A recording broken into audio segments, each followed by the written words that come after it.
UP में CM योगी की सरकार में महिला सशक्तिकरण और महिला सुरक्षा पर सबसे ज्यादा काम होता है, लेकिन इन सब के बावजूद भी प्रयागराज में रहने वाली ऋचा मिश्रा पिछले 13 सालों से अपने हक की लड़ाई कई गुंडों से लड़ती आ रही हैं। आपको बता दें कि प्रयागराज की ऋचा मिश्रा, जिनका सीधा आरोप यह है कि उनकी ही जमीन पर अवैध कब्जा करके 2 डॉक्टरों ने आलीशान अस्पताल खड़ा कर दिया है। ऋचा का कहना है कि 2012 में ऋचा के घर पर 4 मुख्य लोग, जिनमें संजीव जैन, आफ्ताब फारूक, डॉक्टर अजय शुक्ला और डॉक्टर वीके अग्रवाल ने पहले अवैध कब्जा किया गया, फिर गुंडों के जरिए उनके घर से उनके माता पिता और पिता को निकाल कर जबरन घर पर बुलडोजर चलाया और अवैध कागजात के जरिए घर पर कब्जा कर उसका घर तोड़ा गया और फिर वह अवैध निर्माण कर एक आलीशान अस्पताल बना दिया गया।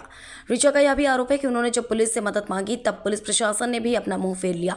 अब ऋचा अपने हक की कानूनन लड़ाई लड़ रही है और दूसरी तरफ जिन्हें जनता अपना भगवान मानती है, वहीं गुंडागर्दी कर उनकी जमीन पर उन्हें बेघर कर आराम से अपना व्यापार करा रहे हैं।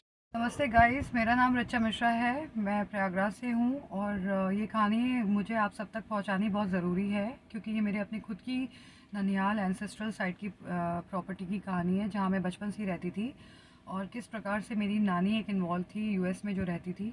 उन्होंने थ्रू एसआर शुक्ला, एक एम्प्लॉयर था हम लोग का, जो उसके थ्रू उन्होंने 2 क्रिमिनल्स को बेचा जो अवैध कब्ज़ा लेते हैं, जिनका धंधा ही था इस प्रकार से अवैध कब्ज़ा लेना घरों पे। और जिनका नाम था संजीव जैन, बिल्डर के नाम पे गुंडा, दूसरा फारूक मोहम्मद खालिद और आफ्ताब फारूक। ये दोनों गुंडे हमारे प्रीमाइसेस में 9 अक्टूबर को इलीगली घुसे और हमारे जितने काम करने वाले थे उन लोग को डराया धमकाया ताकि वो भाग जाए काम छोड़ के। और मेरे मम्मी पापा बहुत परेशान हुए थे। जब मेरे डैड गए कंप्लेन लिखवाने तो उन्होंने वहाँ पे जो एसओ महेंद्र वर्मा करके था जॉर्ज टाउन थाने का, उसने एफआईआर दर्ज नहीं किया।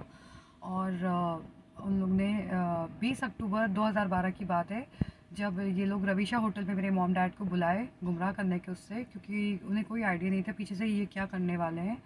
उन लोग ने 4 घंटे के अंदर कमरों में 12 कमरों के ताले हमारे तोड़े गए, अवैध कब्ज़ा लिया गया है पूरी तरीके से हमारे सामान पे, हमारे एंटीक्स उन्होंने रख लिए, हमारे सारे ज़मीन घर पे कब्ज़ा लिया है, कमरों पे सब पूरे जगह बंदूकों को, बंदूकधारियों को लगा के डराने के उससे।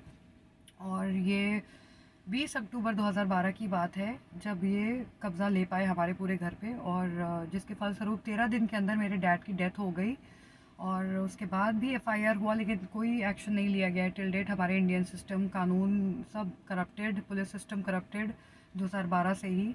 और इसमें सिर्फ 2 पुलिस ऑफिसर्स अच्छे थे, एसपी क्राइम अरुण पांडे जी और एडीजी प्रेम प्रकाश सर, वो अच्छे थे। यही 2 पुलिस ऑफिसर्स अच्छे थे जिन्होंने हेल्प किया है, बट उनको भी काफ़ी प्रेशर था पॉलिटिशियंस और ये जो भी पावर ऑफ मनी का मिसयूज़ कर रहे हैं।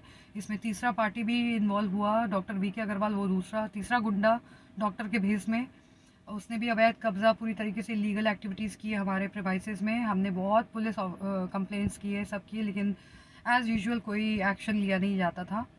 और चौथा उसके बाद इसमें अब डॉक्टर अजय शुक्ला शांति विलास चला रहे हैं गैर कानूनी तरीके से।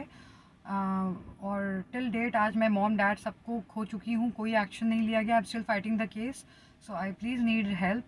एंड अगर कल को मेरे जान को कोई खतरा हुआ तो ये सब इन्वॉल्व रहेंगे। Thank you.